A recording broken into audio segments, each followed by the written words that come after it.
The scene opens with the first rays of dawn spilling across the rugged Levantine coastline, painting the sky in golden rose. Waves crash gently against stone harbors where the earliest Phoenician settlements stir awake. The camera glides over Tyre, Sidon, and Byblos, cities that hum with the rhythm of creation. Shipbuilders, muscled and precise, carve massive cedar trunks brought from distant Lebanon forests.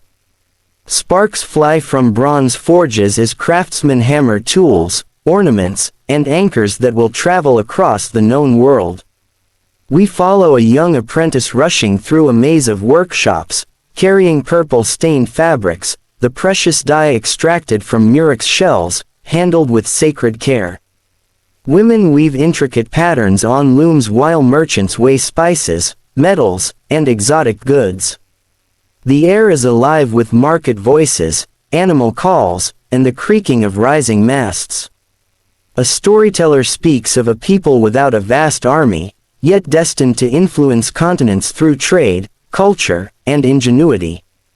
As the sun rises higher, dozens of ships push into the sea.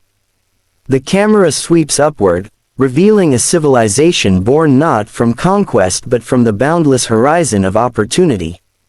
The sea turns to shimmering silver under the midday sun as an expansive fleet of Phoenician ships cuts across the water like arrows. Their sails, woven strong and bright, billow with the Mediterranean winds. A dramatic map overlays the screen, animated with glowing trade lines stretching from the Levant to Cyprus, Sicily, Sardinia, Malta, Spain, and North Africa, the arteries of ancient commerce. Aboard a merchant vessel, sailors chant rhythmic commands, adjusting ropes and steering with expertise inherited from generations. The deck is stacked with amphorae filled with wine, cedar wood, glass beads, and bronze tools. Below deck, traders sort exotic cargo acquired from past journeys, tin from Britain, silver from Iberia, ivory from Africa. Every object tells a story of connection. A narrator explains how the Phoenicians mastered celestial navigation long before others understood the stars. The camera shifts to nights at sea, where sailors chart their path by constellations shimmering above dark waters. Storms strike, but the ships cut through with unmatched skill. They are the lifeline of a civilization defined by movement. Harbors across the Mediterranean burst with life as Phoenician ships arrive. Greeks, Egyptians, Libyans, and Iberians gather to trade. Languages mix, cultures merge, and Phoenician influence spreads silently, shaping cities and technology far beyond their homeland. The scene ends with a panoramic shot of the vast sea, their empire, unclaimed yet fully commanded.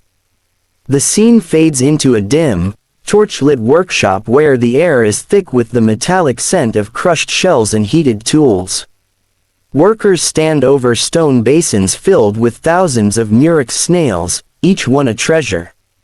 The camera zooms in as a shell cracks open, releasing a tiny drop of milky liquid, colorless at first, but slowly transforming into yellow, then green, then finally the deep, majestic purple known as Tyrian dye.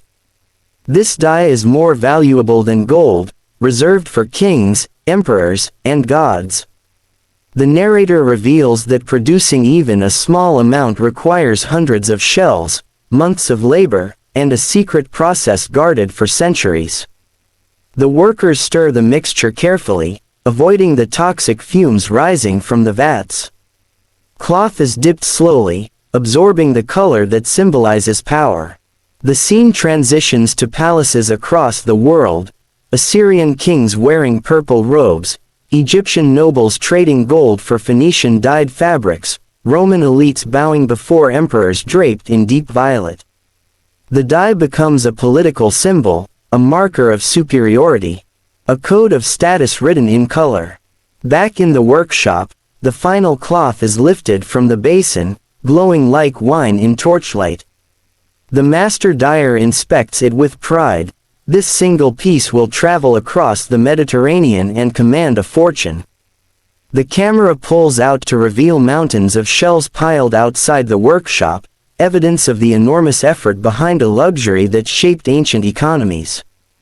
The scene ends with a fading image of purple glimmering in the darkness, the rare color that helped build the Phoenician legacy.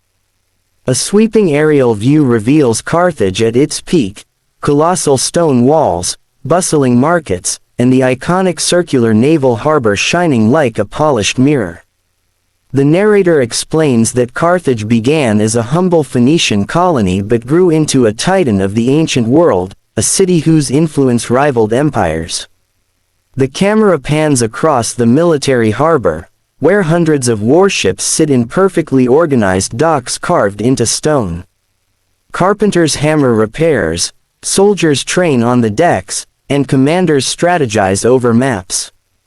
Then we move to the merchant harbor, overflowing with goods, ivory, grain, spices, textiles, and metals from across Africa and the Mediterranean. In the heart of the city, politicians debate in echoing halls, their voices rising beneath towering marble columns. Priests burn incense at the great temple, sending plumes of smoke swirling into the sky. Elephants, symbols of Carthaginian power, march through broad avenues lined with merchants and street performers. Families dine on rooftops overlooking the sea, children play by fountains, traders bargain in a symphony of languages.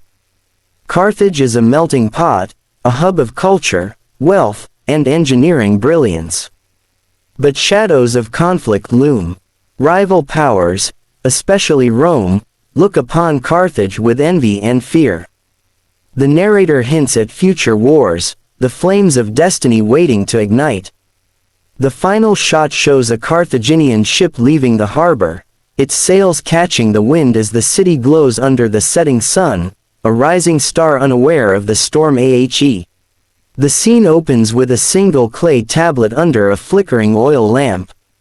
A Phoenician scribe slowly presses angular symbols into the soft surface. The camera zooms in on the simple, elegant shapes, the world's first true alphabet. Not complex hieroglyphs or pictographs, but a streamlined system built for trade, speed, and clarity. A narrator explains how Phoenician merchants needed a writing system that could travel as quickly as their ships. So they created an alphabet of just 22 characters, no vowels, each representing a sound. A revolution in communication. The scene transitions across time, Greek scribes adapting the letters, adding vowels, Roman writers carving Latin inscriptions, medieval monks copying texts by candlelight, modern classrooms where children scribble familiar letters in notebooks. All of it traces back to the same source. The camera moves through ancient markets where Phoenician traders jot notes on parchment, carve symbols into wood, and teach the script to partners in foreign lands. We watch the alphabet spreading like wildfire, easier to learn, simpler to adapt, faster to write.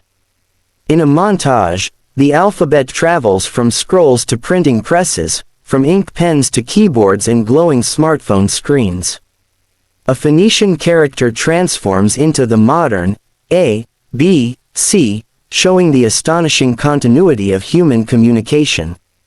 The scene ends with a powerful visual, children around the world writing letters in the air, overlapping with the ancient Phoenician symbols floating behind them.